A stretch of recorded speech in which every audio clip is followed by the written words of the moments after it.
Why is this couple smiling? Perhaps they found hope, meaning, and purpose in the book of Revelation. Nearly 2,000 years ago, a lonely man on a distant island received a remarkable vision. Some readers have been frightened by his vision, but many more have found in it the hope, meaning, and purpose they were looking for.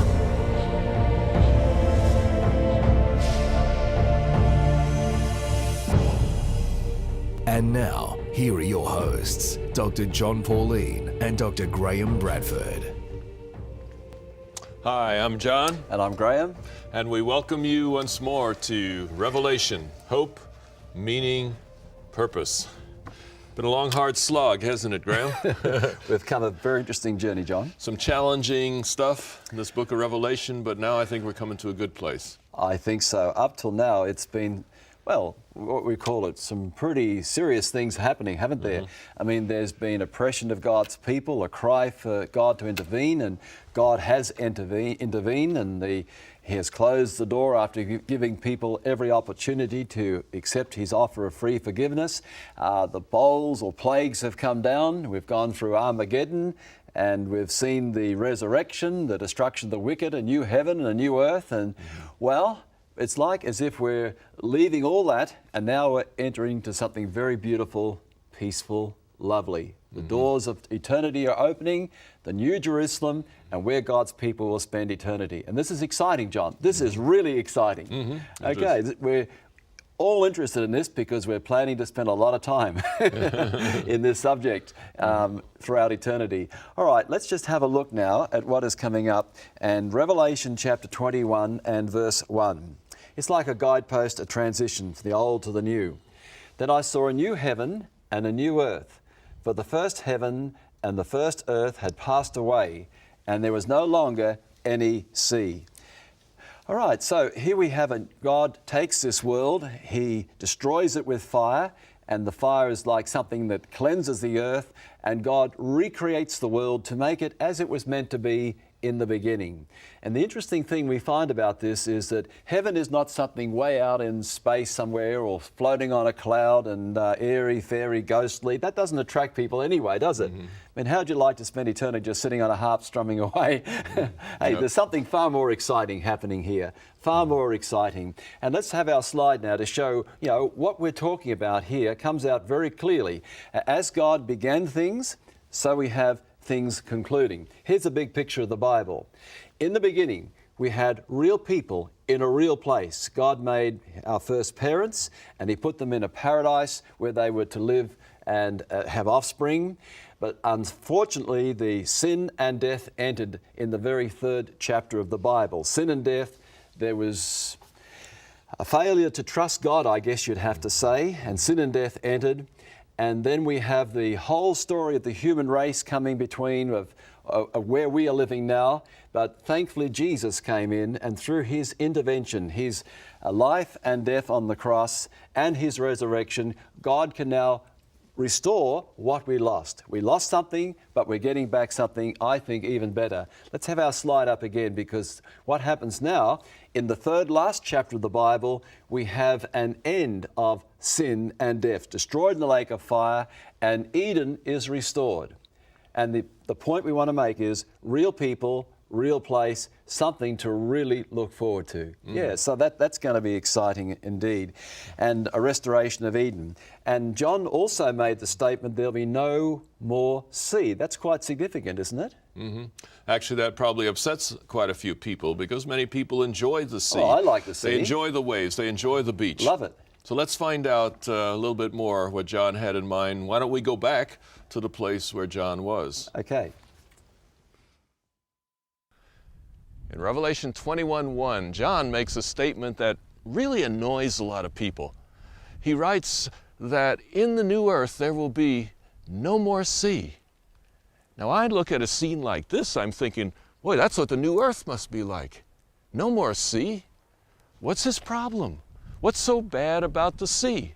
Well, in John's day, there were a number of things that were bad about the sea. I remember just this morning as we were coming over to Patmos on about a 15-meter boat, not too small a boat, yet when the waves started going, Some of the cameramen started turning green, I think. You see, in ancient times, the sea was a very scary place. You set off in some little wooden boat, you didn't know if you'd ever make it to the other side. Not only that, the sea was the last thing you'd see as your friends and neighbors would take off into the sunset as slaves. Not only that, if John, as most ancients believed, was here on this island as a prisoner, then that means that the sea was dividing him from family, from friends, from fellow believers. For John, the sea became an image of everything that was wrong in his life. And the message that this text is giving us is that in the new earth, there'll be no more separation, no more slavery, no more abuse and oppression, no more scary things. In the new earth, there will be peace. Well, Graeme, that was fun out there. It was a windy day, but a beautiful place. And I'm glad that this is probably more of a metaphor of separation and so on than it is a reality. In fact, there might even be some whole planets out there that are just water for those who like to water ski and things like that. Yeah, I suspect so. We won't be disappointed. Yeah. Whatever it is, we won't be disappointed. But one of the features of this book as a literary piece is John loves to contrast. Sometimes the good and evil are like counterparts of each other. What's the counterpart of the New Jerusalem? Babylon. Right. That's opposites. Okay, well, let's have a look, because this is used in contrast. We have Babylon, which stands for everything that you might say against God, really, as far as religion is concerned. On the other side, we have Jerusalem, representing the hope of God's people. In the end, there's this New Jerusalem. One, of course, is a bride unfaithful to Christ, as it were. She's prostituted herself to the kings of the earth, whereas the faithful Jerusalem is likened to a bride. Babylon has committed fornication, whereas Jerusalem is faithful. The cups of abominations, whereas Jerusalem has the water of life coming through. Babylon has become the habitation of demons, demonic powers, which bring it together at the end time, whereas Jerusalem is the dwelling place of God. Babylon, home of the unclean, whereas Jerusalem excludes everything that is unclean from the city. Yeah, so the two are used in contrast. Yeah.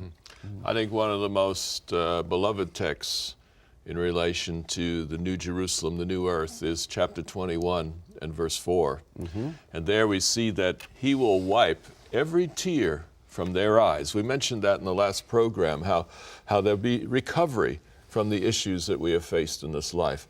It won't simply be a new chance at life, it'll be a higher quality, a more mature kind of existence. There will be no more death, or mourning, or crying, or pain, for the old things have passed away.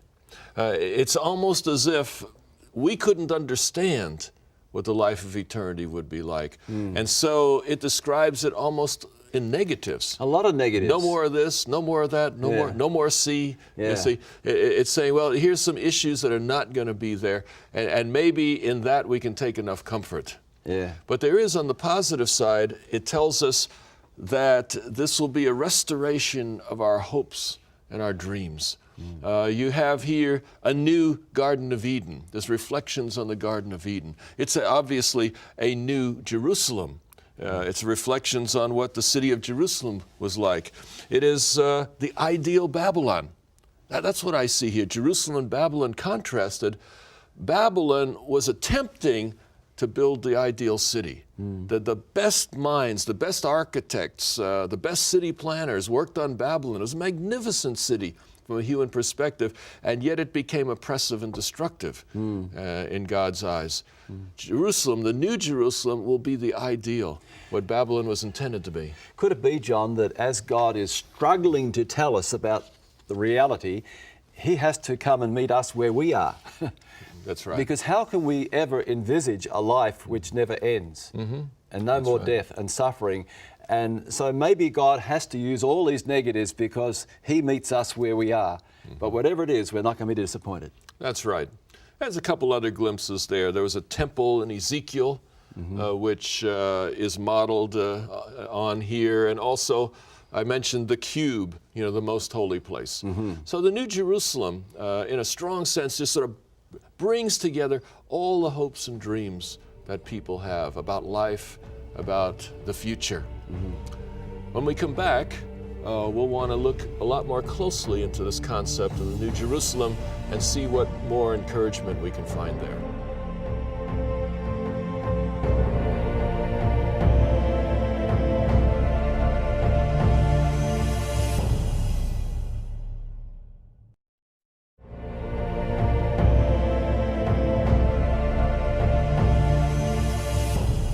Welcome back. We promised to talk some more about the New Jerusalem, and that's exactly what I intend to do here along with Graeme.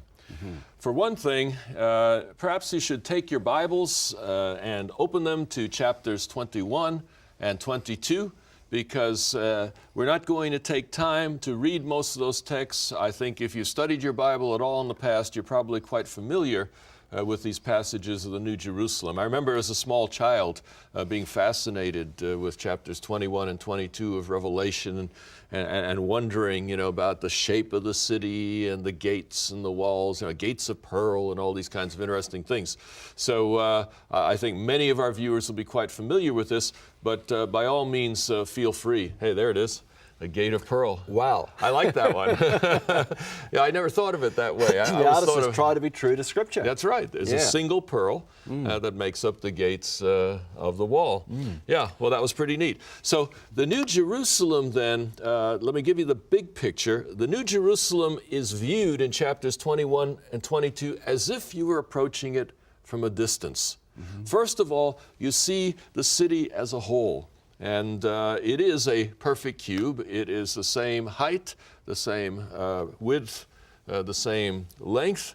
And as you see it at the larger scale, then as you approach it, you see the walls, the gates, you see the foundations. The foundations are precious stones which are associated with the apostles. The gates are associated with the tribes of Israel. So once again, all the hopes and dreams of God's people, whether Old Testament people or New Testament people, they're all brought together in this city. It's kind of a collection of everything that we could hope or dream for. All the in tribes. life. All the tribes. Yeah. Well, the 12 that are there. Yeah. That's right. And then when, as you walk through the gate, you see the streets of the city and the surroundings, and finally you come to the center, the throne of God, and the last step on this approach is what? To see His face. That's what it's all about, isn't it? Open fellowship with God, no barriers. Every barrier has now been removed. Yeah. Wow. So the new earth is all about approaching God. Yeah. You're seeing everything from a distance, you're coming closer and closer, and finally God is there, and that's the essence of what eternal life will be about, the most awesome relationship one could possibly imagine. We've all dreamt of knowing superstars, of perhaps meeting up with some famous person that's on everybody's lips and maybe becoming their friend and so forth. Well, that's what eternity will be like. We will all have access to the greatest, coolest beings in the entire universe. I feel, John, that somehow God is going to be easy to live with. Some people you're with and you feel uneasy, nervous, you might say something wrong, do something wrong, offend them. But I don't think God's going to be like that. I think God's going to be better than we could ever imagine. He is so gracious, so kind, so loves us that we're going to feel quite relaxed and enjoy it. Yeah, I'm looking forward to it. Well, there's a river flowing through this city, which reminds us of ancient cities that were often built upon rivers. And the interesting thing about it, you have these gates, but the gates are never shut. The whole purpose for walled cities is protection. But this is a city that doesn't need protection. Where's the enemy? I mean, no more enemies. No more enemy. No more dangers. No more wars. No more conflicts. And as I mentioned, the cubical shape of the city, it says there's no more temple there, and yet the very shape of the city reflects the very heart of every temple. So I've invited Dr. Roy Gain to come back again and share with us about temples in the ancient world that'll give us a clearer idea of what this image would have meant when it was originally written. Okay. Ever since I was a young boy in Australia, I enjoyed going to church. I liked going into church to hear the music and what was going on. And it's nice to be inside a church because when it rains outside or when it's snowing, here in Michigan, not Australia, but when it's the weather is bad outside, you're protected from the elements. We think of our churches as like sanctuaries where God dwells. And in a sense that's true because he dwells with his people. The church, in a sense, is his temple. His Holy Spirit is with us. But in the ancient world, things were a bit different. If you take the ancient Israelite sanctuary, for example, the very presence of God in some visible, manifest form, which we call the Shekinah, was dwelling there, hovering above the most holy apartment of the sanctuary, enthroned above the cherubim on the Ark of the Covenant. People didn't come in there to worship God, just as they didn't go, people in other societies and other countries didn't go in their temples to worship their gods, including in the Roman world. When they had a god, that was the dwelling of the god, and the people were kept out. They couldn't go in to worship like a church. That place was supposed to be holy and special, just like the palace of a king. Not everybody can just walk right in and say, "Oh, hi, Queen Elizabeth." No, there are guards and there's protocol, and you have to be very careful out of respect. And so it was for the ancient Israelite sanctuary. There were guards, Levites, who were supposed to keep people out on pain of death. They would kill anyone who tried to intrude, to protect the holiness of the place, because that's where God was residing in that special way, not just like the Holy Spirit being with us in our churches. Now, when you come to the book of Revelation, it says in chapter 21 that there will be no more temple there. What does that mean? Does that mean that God is going to be homeless? That we're not going to have a place where we can worship? He's not going to have a palace where we can come and experience his splendor? No. What it's saying is that we will have unrestricted access to him. At the ancient Israelite sanctuary, people would come there, but they had to stand outside in the court and assemble there. Only the priest could go inside. Only the high priest could approach the presence of God once a year behind the veil on the Day of Atonement. But when we reach the New Jerusalem, we're going to have an access to God which is unrestricted. It's just mind-boggling, the thought that we'll be able to walk and talk with God as Adam and Eve did in the Garden of Eden. That's a wonderful thing. And that's what's going to change. That's the sense in which there won't be a temple there. It doesn't mean God is going to be homeless. We're going to have a place to worship. We'll just be able to be right with him without the barriers that a temple like in ancient Israel would have provided. Boy, that was good. Very good. Very, very good. Very good. Yeah. So the whole point, no more temple there, because the temple, while it was the dwelling place of God, also was a place within which God was restricted. That was beautifully brought together. Sure. Well, this is exciting because what I want to do is unpack what Dr. Gain just said in a series of slides in which you will be able to see how this process of sanctuary works, building up to the book of Revelation. First of all, we'll put on the screen Exodus 25 and verse 8, where it says, "Then have them make a sanctuary for me, and I will dwell among them." The whole purpose of the sanctuary is summarized in this text, and it is simply that the sanctuary enabled God to be among them. Because the whole problem was, if God were present in their sinful condition, they'd be destroyed. You see? So the purpose of the sanctuary was to enable God to have some presence among human beings, even though behind walls. And so we see that in the Garden of Eden, before sin, there was no barrier between God and the human race. Adam and Eve and God were right there together in the Garden of Eden. But then sin comes in. Sin separates between God and humanity.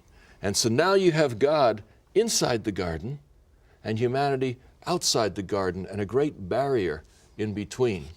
So the big fix came with Exodus 25, verse 8, when a sanctuary was built. And here we see the model of the sanctuary. There's a large compound behind linen curtains, And in the center of that compound, in the most holy place, that little square place in the center, God is dwelling. And there's several barriers in between. The people are outside the sanctuary compound, but through the priests, they have access to God, limited access. Once a year, one priest can actually go into that most holy place and be with God, if only briefly. But then, with the first part of the book of Revelation, humanity in Jesus Christ is elevated into the heavenly sanctuary. We now have access through Jesus Christ into the most holy place. And then finally in the New Jerusalem, God and humanity are back together again. That's the cycle. No more restrictions, unlimited access. Wow.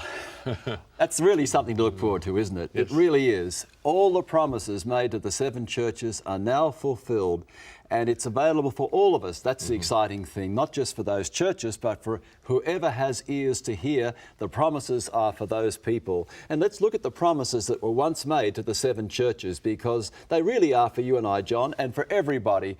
Those promises made to Ephesus and Smyrna are universal.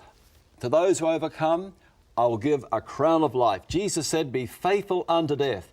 Many people have taken that promise. Many people have yielded up their lives, taking God at His word, and now they receive that crown, a victory crown. They can live and reign with Christ for eternity, and that is exciting. The tree of life, access to the tree of life. You know, we get old, we get sick, we die, we see our body fading away, but to have access to the tree of life and never know what it is to be young, except being young. You know, you're not going to get old, you've got to remain young. And tree of life, that's what we were meant to have right in the beginning, and that's exciting. And pillars in the temple of God. You know, that is a privilege, isn't it? To be in the presence of God for eternity, and to represent God, and to be in His presence and a pillar. And could there be a higher privilege than that?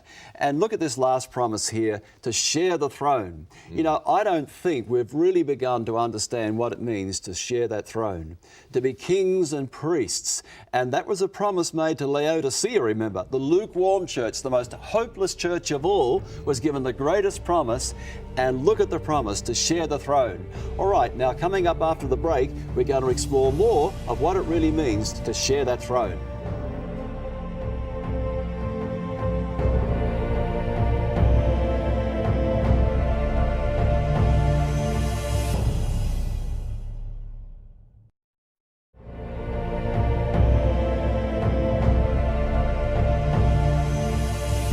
Welcome back. What will God's people do throughout eternity? Well, John, tell me now, honestly, would a PhD really want to live there forever? Well, I've been wondering that myself. And probably a lot of our viewers are wondering that too. What would it be like? Would you really want to live forever the kind of life you're living right now? I know a lot of people say I wouldn't. A lot of people would say that. Yeah, I think so. Yeah. I think it's beautifully illustrated by the story of a man who was going out fishing. And fishing was his favorite thing. And he was by this mountain lake, and everything was beautiful there. And he was fishing away. And finally, you know, he just had a dreamy look in his eyes. Says, man, he says, this is heaven.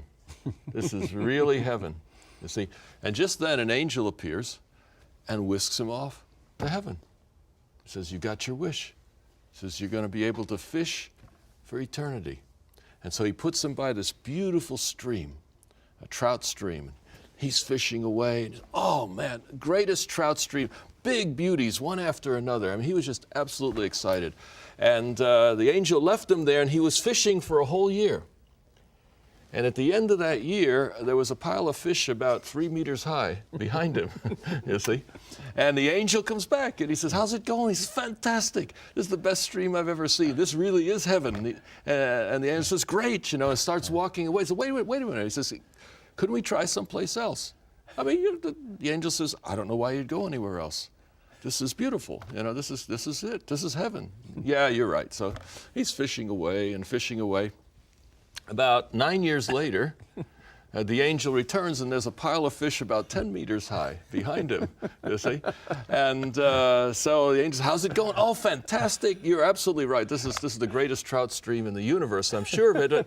You know, It might be nice to try something a little different, don't you think? And, oh, why would you do that? You know, this is the best trout stream in the whole universe. Yeah, you're right. I think I'll continue. And so he fishes another 90 years. Now there's a pile of fish 30 meters high behind him, you see. And the angel appears again after this long period of time. And the angel says, how's it going? And the guy takes the fishing pole in his hand. He says, this isn't heaven. This is hell. And he slams the fishing pole down. You see? And it illustrates just the point. Would you really want to do the same old thing forever? No. You know, it's hard for us to imagine that we'd want to do that. Would a PhD really want to live there? Would anybody really want to live there? That's the question. And I think if we take a closer look, we can get perhaps a little glimpse of why this could keep people occupied for eternity, with fulfillment and with joy. First of all, Revelation 3:21. It says, to him who overcomes, I will give the right to sit with me on my throne, just as I overcame and sat down with my Father on his throne. You see, this tells us that God has in store for the redeemed of earth a special position in the universe. The throne of God is the very highest place in the universe. There is no higher place. In other words, the plan here is to use people redeemed from earth as part of the government of the entire universe.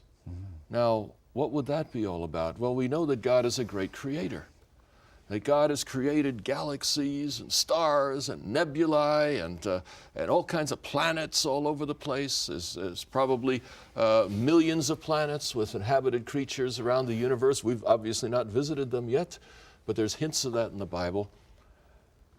Apparently, during this time of sin, God has backed off a little from creating. He's dealing with a major issue in the universe. And I think that when this is all resolved, God's got a lot of plans in place to do new things, new projects, new concepts, new ideas, maybe even rearrange the universe. You know, let's turn this galaxy into a different shape, things like that.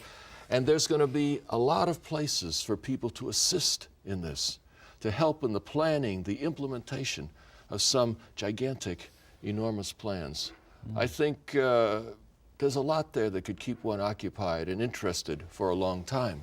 Revelation 7, verses 15 to 17 expands on the first text. Therefore, they are before the throne of God. Serve him day and night in his temple, and he who sits on the throne will spread his tent over them. Never again will they hunger, never again will they thirst. The sun will not beat upon them, nor any scorching heat. For the Lamb at the center of the throne will be their shepherd. He'll lead them to the springs of living water, and God will wipe away every tear from their eyes. Instead of all the negatives, going to be the positives. I want to focus on this one word. They will serve. They will serve him. When we talk about Congress or Parliament, we talk about people serving for 2 years, or serving for 6 years, or serving for 4 years. The whole idea is that people who rule over the others should be servants, servant leadership. Well, who knows how to serve except somebody who has been taught that service is the highest ideal? And you trust somebody to serve if that person isn't serving themselves. Sure. The whole idea of service is that leadership should be other-directed. And God has decided that the safest people to rule the universe will be the people who have suffered, people who have known what tyranny is, people who have known what hardship is. The very kinds of things we experience on this earth are actually a training ground for that future.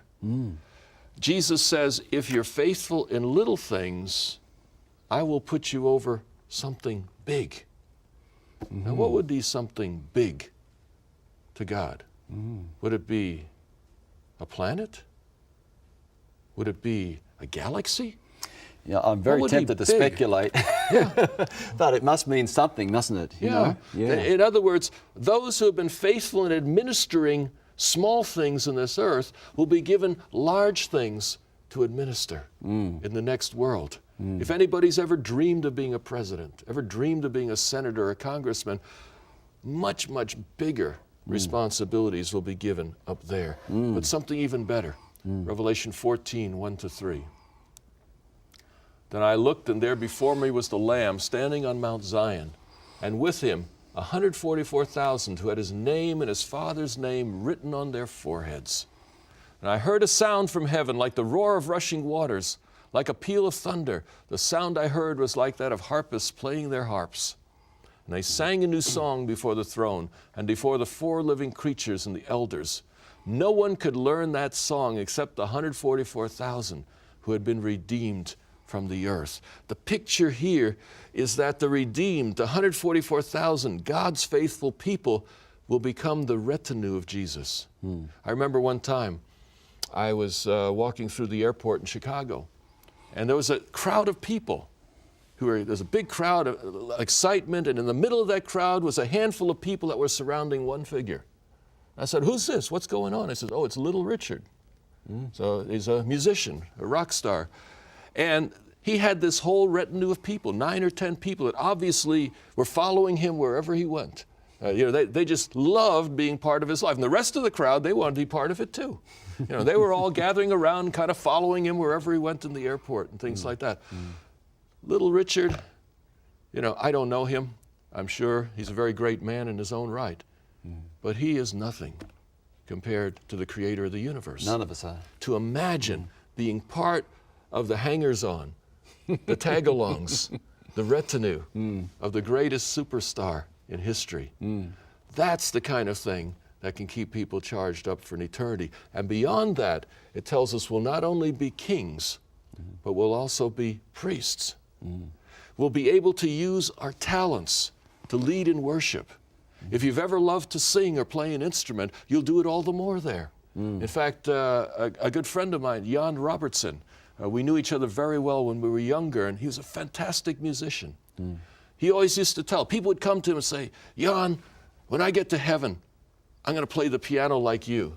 And he says, "No, you're not." He says, "When we get there, I'm going to be 15, 20 years ahead of you." You see, because the talents that we have now, the skills that we have now, we will keep on developing them, leading worship, inspiring people, helping people to be more faithful to God, to be more focused on the riches of the life that God has given. That's what kings and priests are all about. It's not just sitting on a cloud harping. It's not just sitting in front of a river fishing. Meaningful tasks, meaningful purposes, purpose, meaning throughout eternity. When we return, we'll discover that's not all there is to the life of heaven.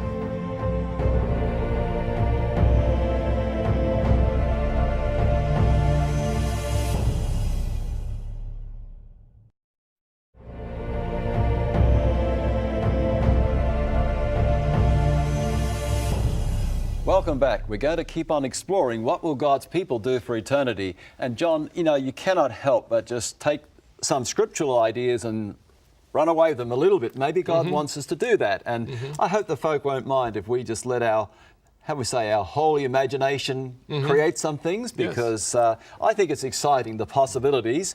And let's just think first of all about our senses. Our senses are very limited now. We touch, we taste and so forth. But often we're so limited by what we can perceive. And I have a little clip I have on my computer at home, someone sent me. It starts off with a leaf in the garden, and it says, "Let's explore to the power of 10 as we move to the outer edges of space." And so it moves away 10 meters, 100 meters, 1,000 meters, and each time to the power of 10. And you go way out there through the distant galaxies and the stars, and you look back and you see this tiny little speck in the distance, which is our galaxy, and you say, "Whoa, how much further can we go?" And then it comes back and it says, "Let's go back to this little leaf in the garden, and let's go the other direction." Go the other way. To the power of 10.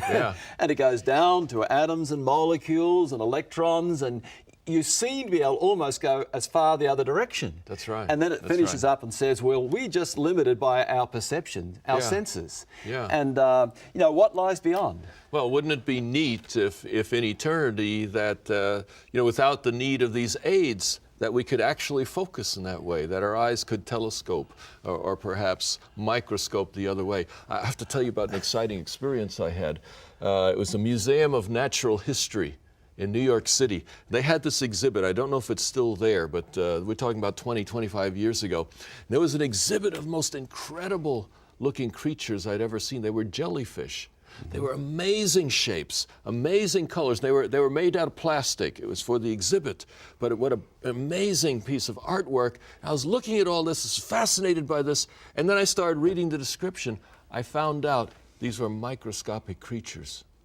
They had simply expanded them to like 500 times size so that we could enjoy them in that way. God has placed below the microscopic level things we can't even see right now. There are marvels to enjoy, beautiful things to see that we have never yet known on this earth except through magnification such as we do. We're certainly going to have superior bodies. And people often, will we have a real physical body? Well, the Bible says that we'll be like Jesus. Our bodies will be changed to be made like Jesus. And you say, what was Jesus like when he came back after the resurrection? Because that's an idea of what we'll be like. And when he came back, the disciples knew who he was, didn't they? He showed them his nail-scarred hands. They saw his side that was pierced, because he is going to retain this physical nature for eternity because he has identified with us. But he was a real person. And they were expecting to see a spirit, of course, a ghost. But he said, touch me, I'm a real person. And so he ate and he drank, and then he disappeared in front of them. And this defies a body that we know now. It'll be a superior body to what we have now, but real people. Do you think we can leap tall buildings at a single bound?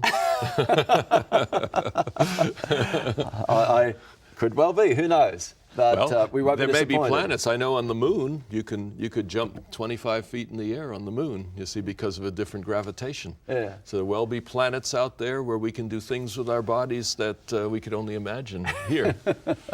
Okay, and people often ask, will we recognize our loved ones? Jesus spoke in terms of in the kingdom, many will come from the east and west and sit down with Abraham, Isaac, and Jacob in the kingdom, which I think means that we will recognize each other. We will. Because, if we can't recognize each other, and if we don't retain some of our present personality, it really isn't salvation, isn't it? That's why God is interested in our spiritual growth and our mental growth now, isn't it? Because the only thing that survives that world that goes up in flames, we saw, is people. Everything is going to go down. The pyramids of Egypt have been around for a long while. Great buildings will disappear. Nations and all that they've created disappear too. The only thing that survives is people who trust in Jesus. And that's an investment for eternity, trusting in Jesus. But the physical powers, the ability to not get weary and to, we'll still sleep, I'm sure. Don't you think we'll sleep, John? What do you think? I don't know. You don't think we're going to sleep? I don't think the Bible addresses that question. But hey, I've got an idea. Have you ever been in a room that's been really, really quiet with a dog? Everybody's quiet. There's not a sound. All of a sudden, the dog's looking around. Dog heard something. Because dogs have the capacity to hear frequencies that we can't. And I can imagine that as our ears are healed and brought to their fullest capacity by God, that we'll be able to hear sounds that we cannot now hear. So I can imagine music in whole other dimensions than what we have right now. Yeah, I can believe that too. And, travel. You'll forgive me, you've given me license to speculate a little bit, haven't you? And I'm sure our watchers will too. Just a little. But I can't believe we're going to be confined to this one planet. No. I cannot believe that. You cannot tell me that from all eternity, God has been creating whirling worlds, billions of galaxies, trillions probably of light years away that we cannot even perceive yet. So we can just see a small part of them and say, aren't they pretty? I believe that God has a bigger purpose. I believe that out there is intelligent life, which one day we will have contact with. And I believe we'll have a special role to play on behalf of God when that happens too. Space travel, I believe, will really begin. Now, here is Daniel praying, and while he's praying, the angel comes from the throne of God right to his side. Now, that's real travel, isn't it? Real travel. Got to be hundreds of light years in a few minutes. Yeah. And maybe there are other dimensions of existence which science is only starting to find out about. That we live, in space and time, But outside there are other dimensions of existence which we probably are only beginning to become aware of exist because of the frontiers of science are pushing these frontiers back. So maybe we're going to see other dimensions of existence too. Well, you know, I think one of the most exciting things in life is curiosity, the ability to learn and to grow. A lot of people hate school. And maybe school is a bad example, but I remember a researcher from the University of Michigan who visited the university where I was teaching once, and he says, they asked him, what is research? How would you define research? And he basically said, research is being curious about the world around you. If you're curious about things around you, you want to learn more. You want to know more about them. And if you're curious, you begin to research and you say, well, let me check this source, let me check that source. And you find out a little bit more and you want to add to this and add to that. I think eternity, we will be researching, we'll be thinking, we'll be learning and growing. And the more you learn, the more capacity you have. With music, for example, the first time you hear a piece of music, you can appreciate it a lot. You can say, hey, I like that. But about the 10th time you hear it, if it's good music, if it's really great music, the 100th time you hear it, you appreciate it a lot more than the first time. You develop a taste for that sort of music. And the mind was meant to contain and be used better than what we do. We only use a small percentage of our mind. And I was reminded of this when I realized that in that university in Cairo, a Muslim university, you have to memorize the Quran to get into that university, and there are thousands of students. So hey, that's an achievement. The Quran is about the size of the New Testament, and thousands of students memorize it. So all of us are capable of doing better than we do. Our mind was meant to work and contain more than we only use a small part of it, really. So we're going to find throughout eternity our capacity to use our mind will increase and grow, and I don't think we'll be so forgetful like where I left my keys in Ephesus? yes, Shall we Ephesus. say where you left your keys? Yes, where I left my keys. I don't think that sort of, I don't imagine I'll do that in eternity. No, probably not. One last thing I think maybe that we don't want to overlook is the social life in eternity. And I remember I have a friend that it's an interesting friendship. We've never lived close to each other except for about 1 year in university. Yet it seems like whenever we get together, it's as if we'd never been apart. 3 years, 4 years gone by, we get together and just boom. And I remember one time we were at his house, and about once a day, the two wives would pop into the living room, take a look and say, still talking, walk out and do whatever they were doing. You know, it seemed like we could never get enough of being together, sharing, talking. There'll be relationships like that throughout eternity. And there are people we relate to like that. And when you're with someone you really like, you know, the hours seem like minutes. And if you have an eternity, you'll have time to develop that much more relationship. And what a wonderful thing to be close to Jesus for eternity. That's right. Surely He is the most precious thing because, you know, we are special companions of His. You know, step by step, our experience has been mirrored in His experience. People have been through battles and soldiers for the rest of their lives. They are close to each other, aren't they? They've been through so much. And we'll be specially close to Jesus because we of all His creation have followed in His footsteps, suffered on His behalf, great is the reward, and He's our special companion for eternity. There's perhaps one more thing before we close this program, and that is a question some people may have. What are we going to do with memories up in eternity? I mean, won't there be things, challenging things that occurred in our lives here, memories that hurt, pain, and so forth? What are we going to do with those in eternity? Will they somehow spoil that experience? We'll talk about that after the break.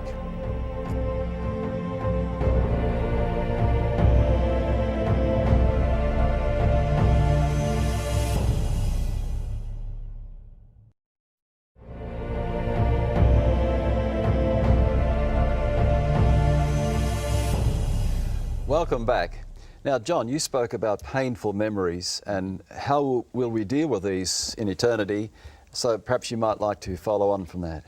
Yes, and as one who has counseled many people through the years, I've heard some incredible stories, some very, very painful stories. And I have to confess, my life has been relatively sheltered compared to a lot of people that I know. And Pamela has shared with us from time to time some of the things that she's been through.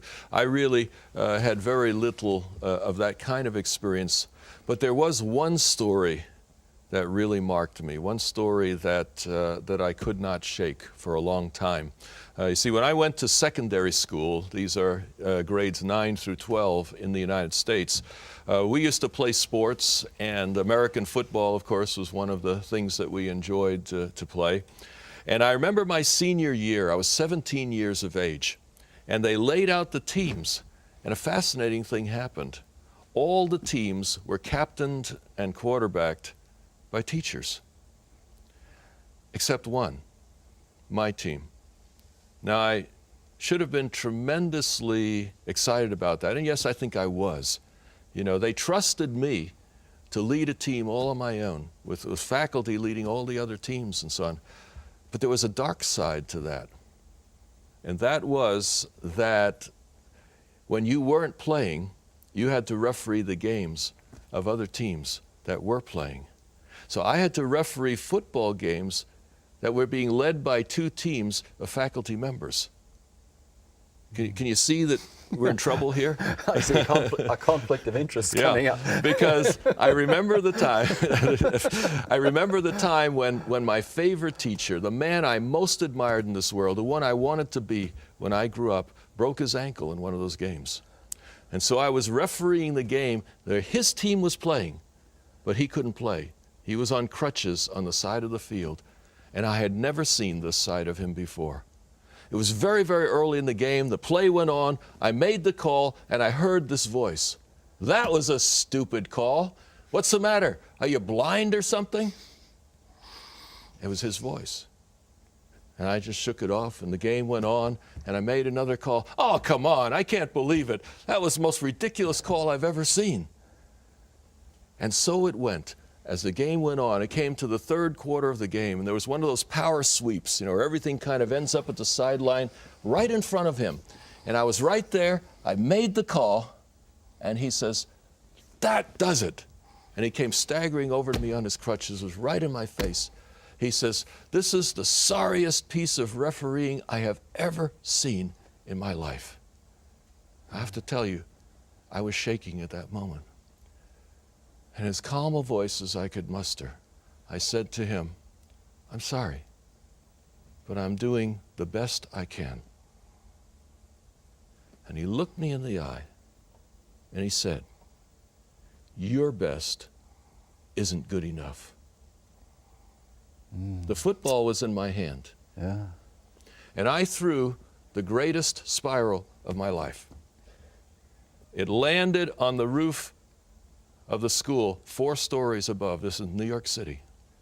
And I walked off that field, hearing the gym teacher calling the season. I went the deepest, darkest corner of that school, and I cried for 2 hours. Why? Yeah. Because when my hero said, "Your best isn't good enough," I came to realize that maybe my best never would be good enough. I met Pamela 5, 6 years later. I don't know how she's going to answer this question, but Pamela, do you feel that that story in some way damaged our marriage? I think it probably did. How? Well, for years I always wondered why, when you talked about your accomplishments, you always said you were the best at this and the best at that. And you know, I knew that I wasn't the best at, you know, much of anything. And it was just simple things. Like, you know, you were driving down the road and you made a perfect 90-degree angle turn or something like that, you know, and I couldn't figure out, you know. In New York City, it's parking. You did the perfect 3-point park. Yeah, well, you know, I couldn't figure why you would, you know, put the word perfect in front of that, you know. Yeah. And, you know, why would that be so important, you know? Or you know, your basketball shot, you know, went in perfectly, you know, and I didn't know why that was so important to you, that it had to be perfect. So you use the word perfect, all the time, and it kind of made me feel like, well, if you're perfect, and I know I'm not, So yeah, I think it interfered in our marriage. Yeah, I could believe that. Yeah. I could believe that could hang around. Yeah. I But believe it could. here's the thing, they say time heals all wounds. I'm not sure that is always the case. Yeah. Sometimes people get more and more bitter as time goes on. But one thing I had the opportunity as a speaker, I often got to talk to people. I would tell this story. The first dozen times I told this story, I broke down and cried right in front of crowds of So people. it still hangs around. Still hung around. But the neat thing about it, and this is the point, the neat thing about it is I've come to the place, processing that story, telling that story, I can tell it as if it happened to somebody else. It's still there. I know the story, I remember the story, but the pain is gone.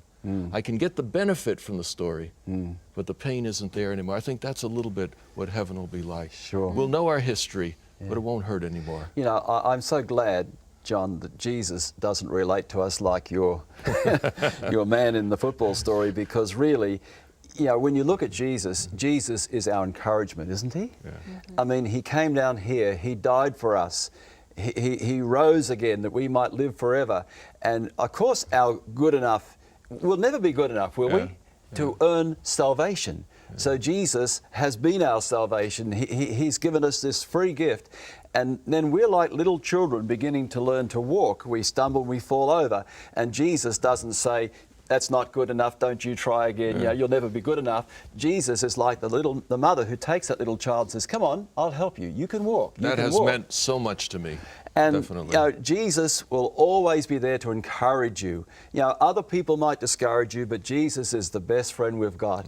And he wants to have us in this new Jerusalem with him. He's standing at the door and knocking at our hearts and saying, come on, come and enter in. And I want to share eternity with you. And if we don't make a decision to accept Jesus, I believe there'll be an empty spot in Jesus' heart for eternity. He loves us so much. More than we love our husbands and our wives and our children, greater is his love for us. If we are not there, Jesus is going to miss us for eternity. Thank you for watching our program. We're privileged to be with you on this program. And coming up, our next program is going to sum it all up, final warnings and blessings. We'll look forward to meeting with you then. If you've enjoyed this presentation on the Book of Revelation and would like more information, visit www.revelationhope.com. You can purchase your own DVD set of this series or the booklets, which cover the content of each program.